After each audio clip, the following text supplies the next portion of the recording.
Hello, everyone. Welcome to the second lesser known but awesome Heroes FW Waller edition. Today, we're going to be taking a look at a very special, very cool DC character, and that is Etrigan the Demon. Etrigan was created in the early 1970s by legendary artist and writer Jack Kirby, and he first appeared in the self-titled his own self-titled comic book series, which was The Demon #1, if I am correct. And his origins basically are that Etrigan is a demon from hell, and he is the son of a demon called Belial. And believe it or not, he's actually the half brother of Merlin the magician. However, back in the medieval period, during the last days of Camelot, whenever the evil sorceress and the half-sister to King Arthur, Morgan Le Fay, assaults Camelot, basically Merlin decides to bond Etrigan's spirit and body and soul to one of King Arthur's most noble and valiant knights, a knight named Jason Blood. However, Jason is completely unaware of this fact. He's completely unaware of the change, and so he grows very suspicious and curious about the fact that he has incredibly long life, and he lives for hundreds. He lives for about over 1,000 years, and then he eventually. In the modern day, he eventually settles down in Gotham City and he becomes a demonologist.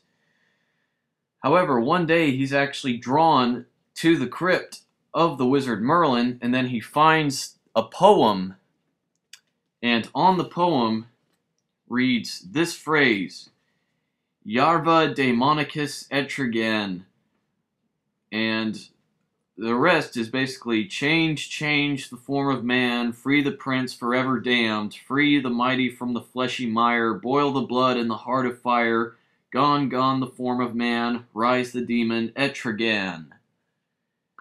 Which is basically what the poem reads. And when Blood reads this, he transforms into Etrigan. However, unknowing to Blood, Morgan Le Fay actually follows Blood to this crypt so that he can find out Merlin's secrets. And when Etrigan finds this out, this results in a very long and epic fight and battle between Etrigan and Morgan Le Fay. Eventually, Etrigan wins the fight, and he goes on to become a very prominent demonic superhero. He eventually gains control. Jason Blood does eventually gain control over Etrigan, and then he becomes literally one of the most powerful characters in the DC universe. Etrigan is one of the strongest demons in the whole DC Netherrealm. He has the strength. His strength is equal to that of Superman. He can lift over 100 tons, and on top of that, he also possesses knowledge of various black arts and demonic magic. And on top of that, when he's Jason Blood, he commands several different types of black arts and magic. Whenever he becomes Etrigan, he becomes incredibly agile, incredibly strong, as I said, strong enough to rival even Superman in strength. And on top of that, he can breathe hellfire from his mouth, and he can cast hellfire from his hands. That's pretty much Etrigan's origin.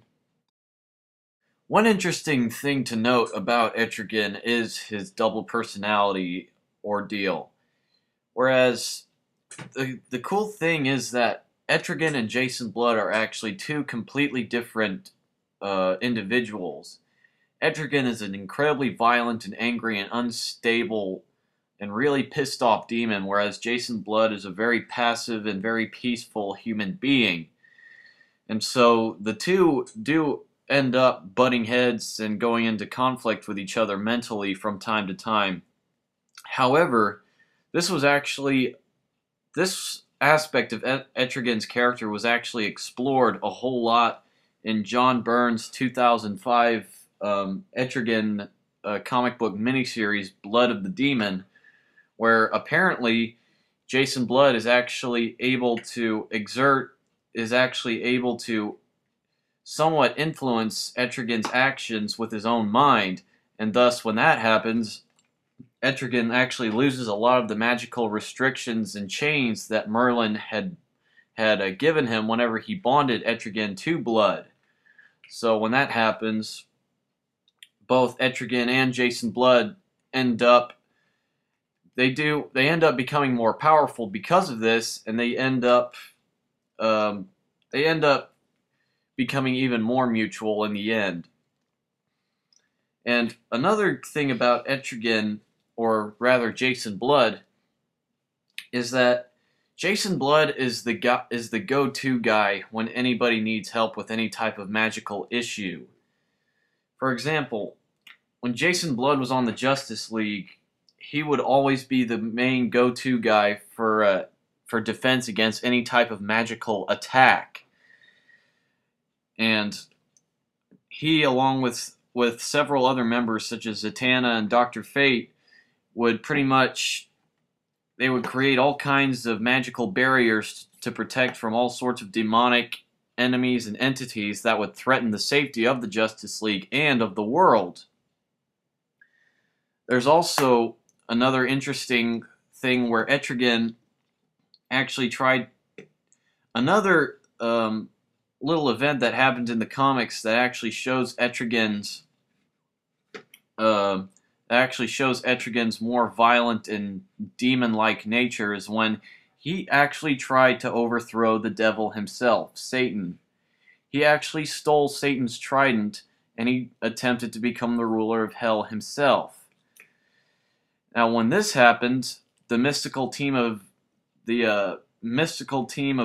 supernatural DC superheroes called the Shadow Pact actually banded together to stop Etrigan from taking control of hell. And this ended up in a rather humorous little conclusion whenever Etrigan actually invades the Oblivion Bar, which is the headquarters of the Shadow Pact, and then they end up turning him to stone for a little while, and they use him as a hat rack. Yeah, I know, it's pretty weird. And then Etrigan has played a very big role in the Brightest Day storyline and in the Blackest Night, where I don't even remember half of what I read about all that stuff.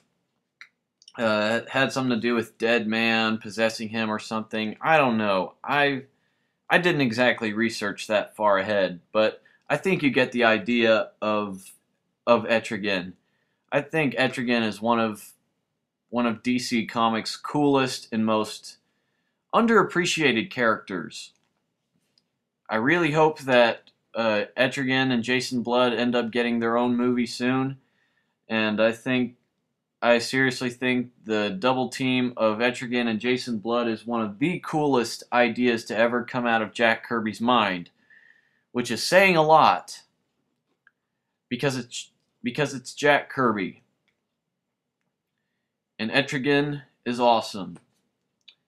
And to conclude this video, just let me say this. Gone, gone the form of man. Rise the demon, Etrigan.